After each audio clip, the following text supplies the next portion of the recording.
Bon, je vais faire simple. Dailymotion, Yahoo Vidéo, Google Vidéo, YouTube, tous ces sites sont bourrés de vidéos. Des vidéos, peu importe le thème, peu importe la longueur, mais chaque année, des jeunes talents naissent sur ces sites. En 2017, rien qu'en France, plus de 10 000 chaînes YouTube ont dépassé les 100 abonnés, dont moi. Je vais pas vous le cacher, c'était un cap compliqué à passer. Au fur et à mesure que le compteur d'abonnés augmentait, le nombre de commentaires se multipliait. Des gens sympas, des youtubeurs qui ont compris l'entraide sur YouTube. Et d'autres un peu moins sympas. Mais bref, je suis pas ici pour m'apitoyer sur mon sort, alors passons. Depuis ma première vidéo, j'essaie de vous partager ma passion, de vous faire peur. Et peut-être que vous vous êtes déjà demandé si ces histoires étaient réelles. Ces histoires qui vous ont mis mal à l'aise et dont vous n'avez pas demandé leur nature dans les commentaires, de peur de la réponse. Je vais pas vous mentir, la première fois que j'ai entendu une histoire de ce genre, j'ai été tétanisé. Mais ça m'a directement intéressé. Du coup, me voilà ici, à vous partager ma passion. Mais revenons à nos moutons. Les histoires que je lis, je les trouve la plupart du temps sur des sites spécialisés dans ce domaine. Ce qui m'amène à vous dire que non, je n'utilise pas Wikipédia. Creepypasta from the Script est l'un des premiers à revenir. Les creepypasta pour ma part ne sont que des histoires inventées pour faire peur à l'internaute. Les légendes quant à elles ont quelque part un aspect de vérité.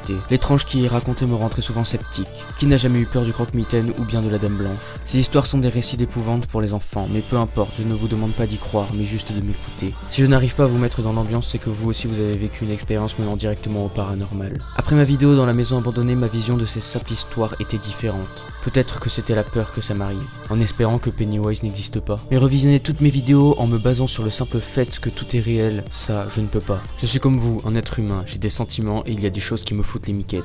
Certes, j'adore avoir peur, l'émotion que ça procure est géniale. Et peut-être que je n'ai pas répondu à la question, mais je voulais vous partager tout ça.